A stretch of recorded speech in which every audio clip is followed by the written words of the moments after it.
والنبي صلى الله عليه وسلم يقول ومأكله حرام ومشربه حرام وملبسه حرام وغذي بالحرام فأنى يستجاب لذلك. أن أداة تعجب، أداة استفهام، يعجب النبي صلى الله عليه وسلم السامع أن كيف يظن هذا الذي هذا شأنه بالحرام أنه يستجاب له، مع أنه اتخذ هذه الأسباب الجالبة لإجابة الدعاء. أن يستجاب لذلك؟ الشؤم الحرام وشؤمه في الآخرة أعظم. روى ابن حبان عن كعب بن عجرة رضي الله عنه أن رسول الله صلى الله عليه وسلم قال يا كعب بن عجرة إنه لا يدخل الجنة جسد نبت من سحت، أي من حرام، لا يدخل الجنة هذا جسد نبت من سحت.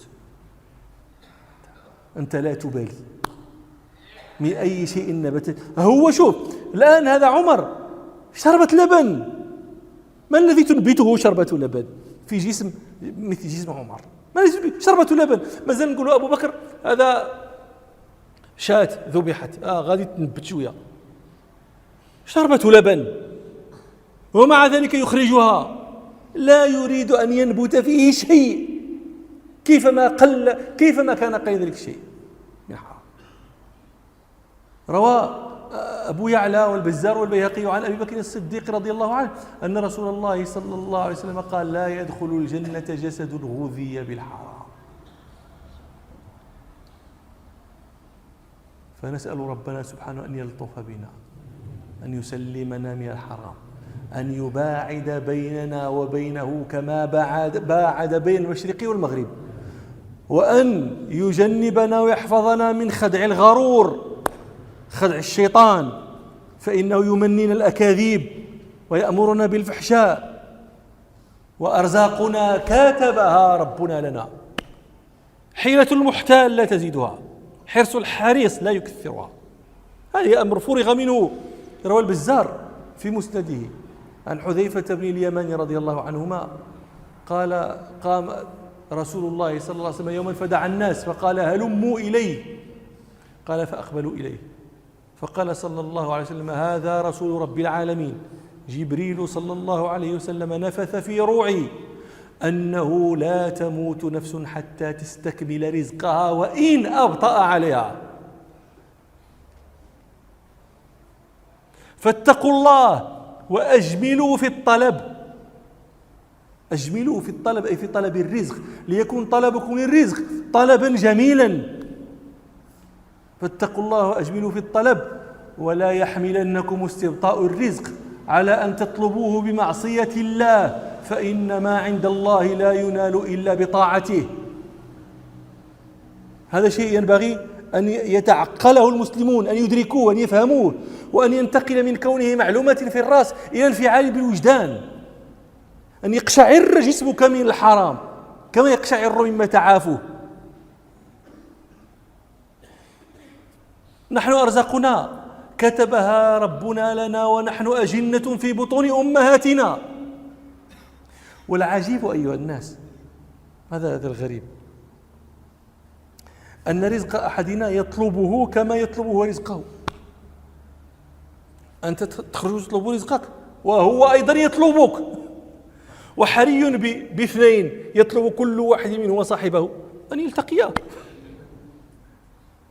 روى ابن حبان عن أبي الدرداء رضي الله عنه أن رسول الله صلى الله عليه وسلم قال إن الرزق ليطلب ابن آدم كما يطلبه أجله.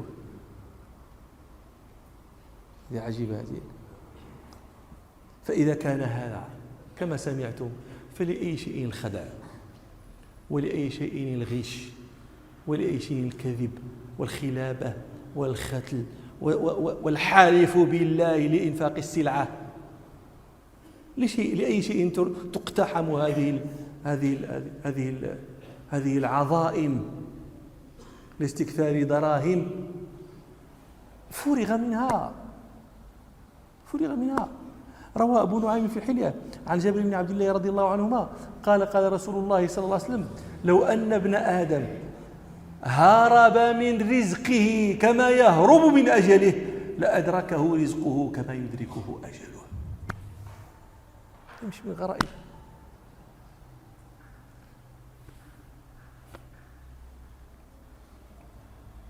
نسأل الله سبحانه وتعالى أن يبصرنا بحقائق هذه الدنيا، وأن يعيذنا من اقتحام مساخطه لأجلها. كنا قبل قليل في جنازة امرأة وراها محبوها التراب، أقربوها ذووها، هم أنفسهم يضعونها في التراب ويهيلونه عليها ويذهبون ويتركونها. وش تستوعبون هذا المنظر؟ تم عن الأقربين، هؤلاء الذين يقول أحدهم لها، الابن يقول لأمه: عندك ظهرك عريان نغطيك، عندك يقيسك البرد من هنا، بلاتي أنا نجيب لك الكرسي من هنا، نجلسك هنا، نقرب لك صندالتك، لا ما تحنيش أنا نهز لك.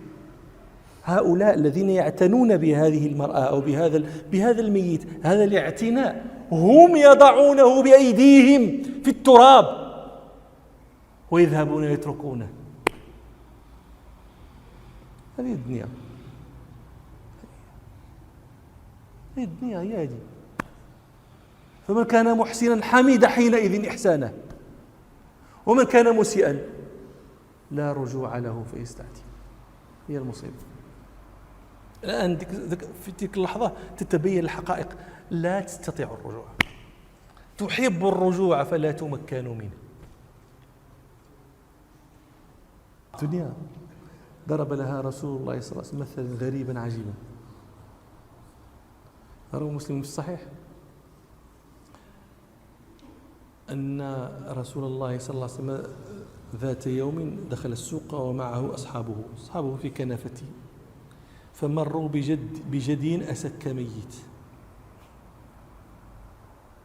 جدي أسك صغير الأذنين ميت.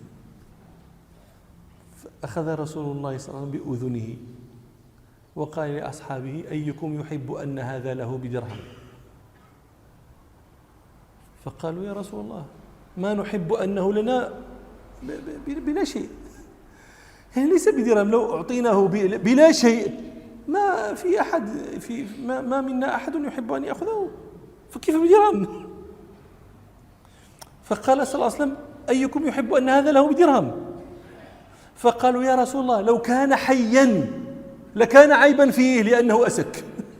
فكيف هو ميت؟ يعني لو كان حيا ما رغبنا فيه بالدرهم لأنه أسك، هذا عيب، فكيف هو ميت؟ فقال لهم صلى الله عليه وسلم: للدنيا أهون على الله من هذا عليكم، أهون على الله من هذا الجدي الأسك الميت عليكم. هذا هو الدنيا، وتقطع فيها الأرحام ويصنع فيها الله المستعان.